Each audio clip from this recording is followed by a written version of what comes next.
So originally you did aim a little bit right to allow for the draw, which I said I don't dislike a draw. Obviously a draw is a nice shot to be able to play. If it starts becoming into the 20, 25, 30 yards-ish in terms of shape, when the lie is flat and there's no wind, when we get a situation where we've got an uphill lie this way and there's wind from the right here, you're aiming off the screen there so far right to try and get it back to target, and you're going to be really struggling, okay? So the issue we had there in the top of the backstring was good. There was fine, okay? Top of the backstring there's good. As that club came back down at this point here now, we can see the club head behind your hands here and the hands here.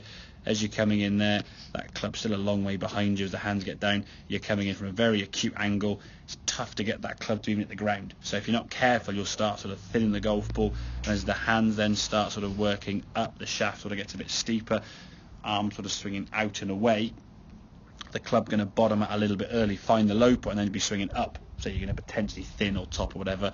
And if we see through impact now around here, the club now is sticking out here. What we're trying to do from here, the hands are going to drop, and the sensation is the club's almost falling in front of you because it wants to go back here. Once it gets to about here, gravity now is going to pull it down this way behind you. So you almost got to try and fight the gravity. So when the club comes back here now, okay, we can just about see your club is there, okay? So compared to where it was back here when your hand's at the same position, okay, that club's stuck back there, so it really trapped behind you. So when you come through here now, we said this one on the way through, when you hit the golf ball, the shaft was out there. When you're hitting this one, as the club comes back down, good strike. The club now you can see has disappeared around the circle, round to the left, okay? So your club is swinging around, that's the line your ball is going on there, and the club is swinging around there. So if you watch the golf ball, if you can just about see it blurring down there.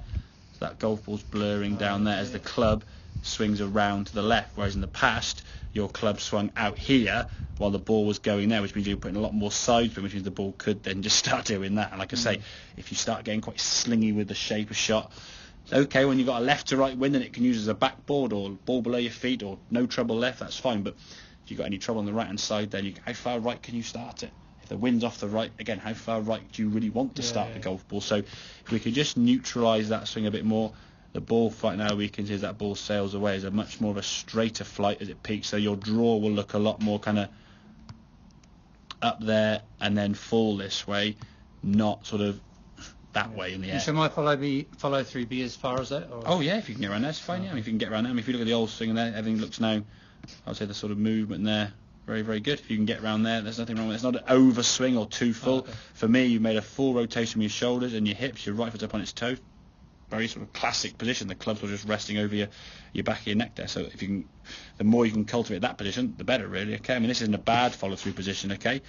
But I mean, just the fact that everything's a bit more out to the right there and just more of a slingy type shot. And if you get it wrong, because the circle now is moving out to the right, when you make contact with the ball, the circle now is on the way up when you make contact. So you always thin shots at best, and if you're not careful, hit the ground behind the ball and or top it.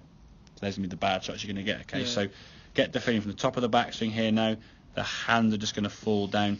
Get that club working back in front. If the handle from here starts working too much out this way and you sort of push the club out, he'll fall back behind you, and now you're coming from that position we showed you where you're far back inside here. So club's kind of coming from back here somewhere. As we said when I got the club was probably there when I did that demonstration. You missed the golf ball, so you're not far from that spot there, missing the golf ball.